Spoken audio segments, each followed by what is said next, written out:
Chapter 4. The Man with White Hair. Nick stopped his car in front of the hotel.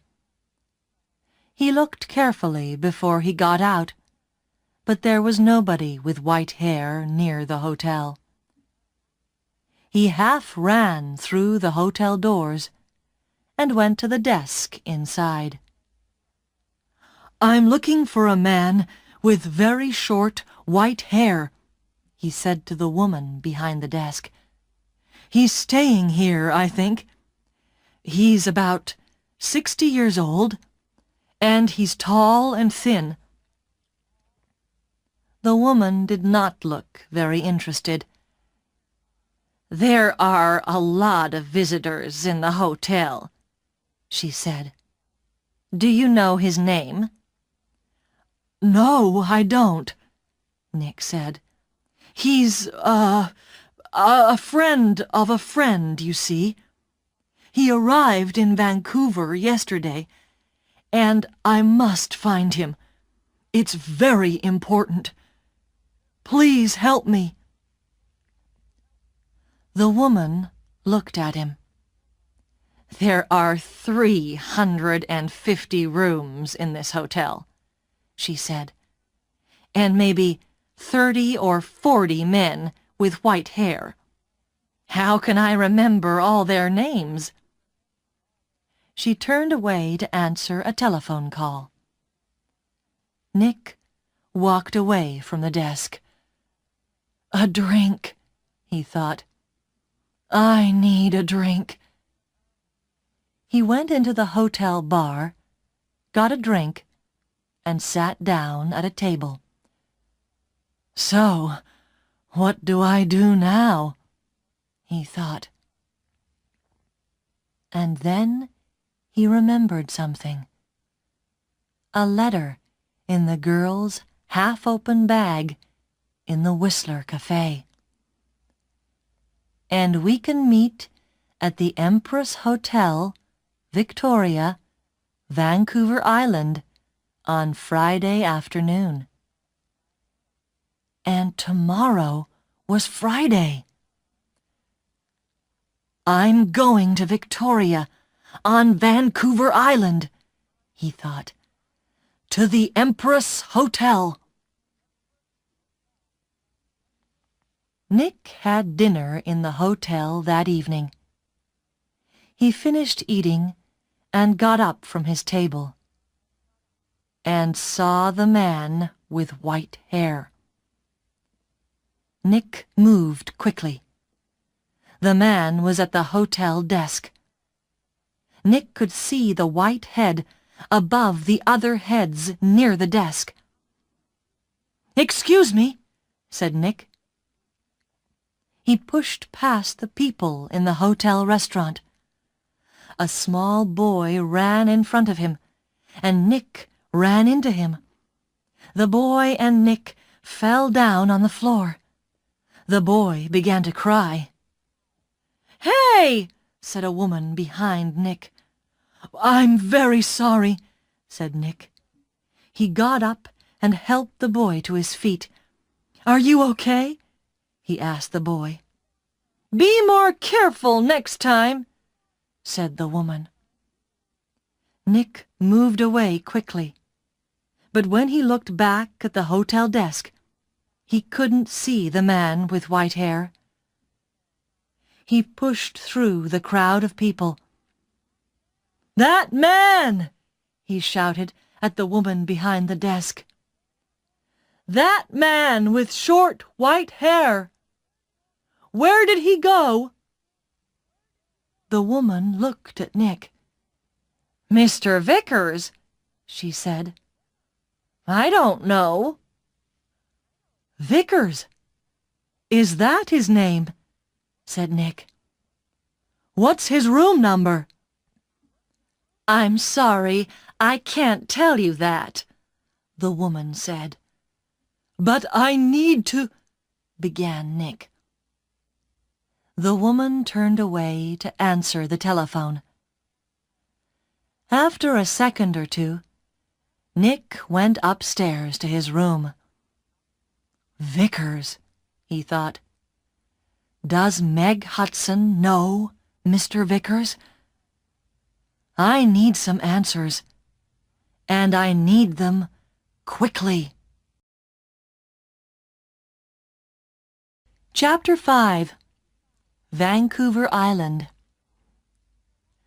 Tawasin was about 23 miles south of Vancouver.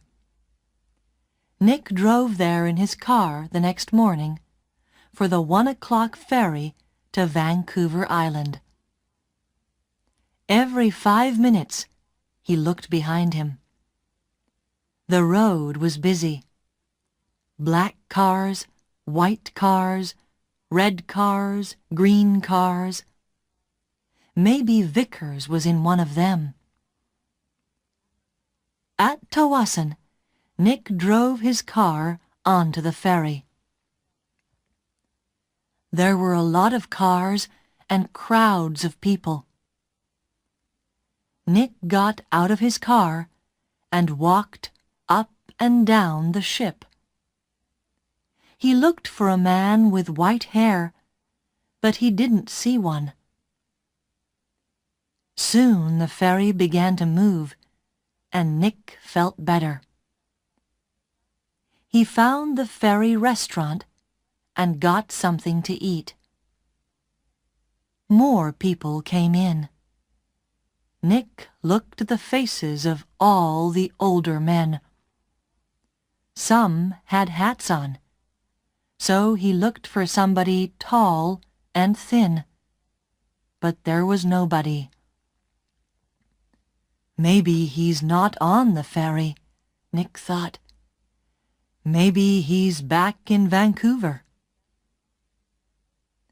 Later, Nick walked around the ship again. Once, he thought he saw the man with white hair in the crowds, but he could not be sure. 90 minutes after leaving Tawasin, the ferry arrived at Swartz Bay on Vancouver Island, and Nick went back down to his car. Swartz Bay was 20 miles north of Victoria. Nick drove quickly, and again looked behind him every 4 or 5 minutes.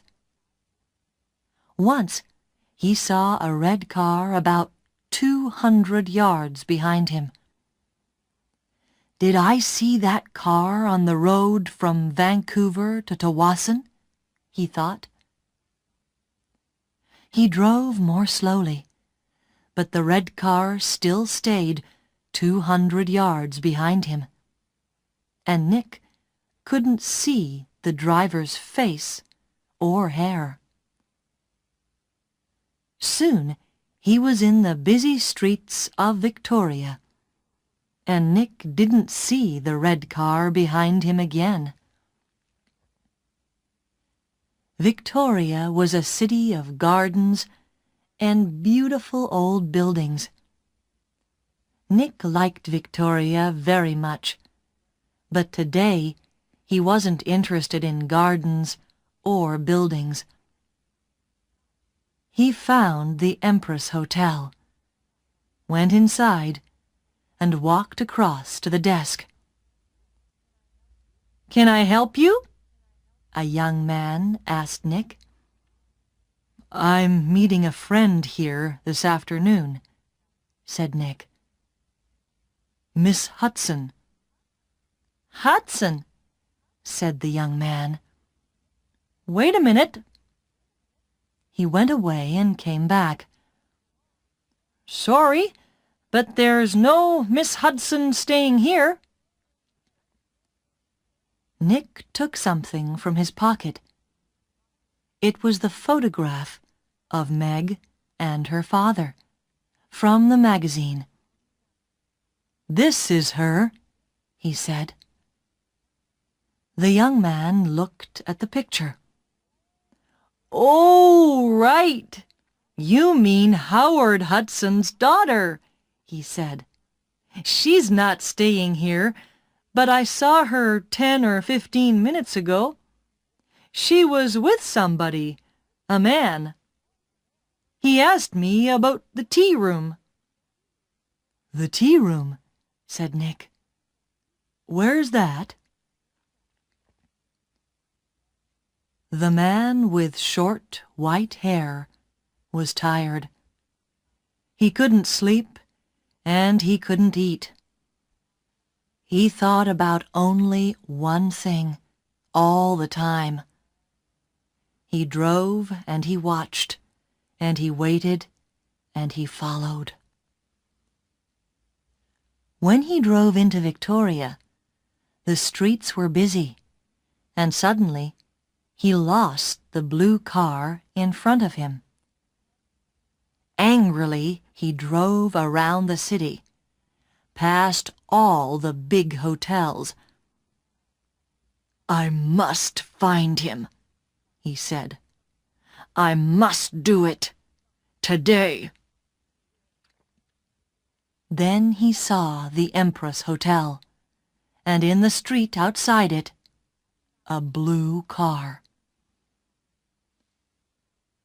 He drove past the hotel, left his car, and ran back down the street. He went across the road and walked past the downstairs windows. There was a big room with tables and chairs and a lot of people. He looked carefully at all the faces. "There she is," he said suddenly. There were 2 men with the girl. He couldn't see their faces, only the backs of their heads, but one of the men was in a green shirt. "Mr. Hollywood," the man said, and smiled. "Goodbye, Mr. Hollywood." People in the street turned to look at him, but the man did not see them. He walked up to the doors of the hotel and put a hand into his pocket. Inside, the gun was cold and hard.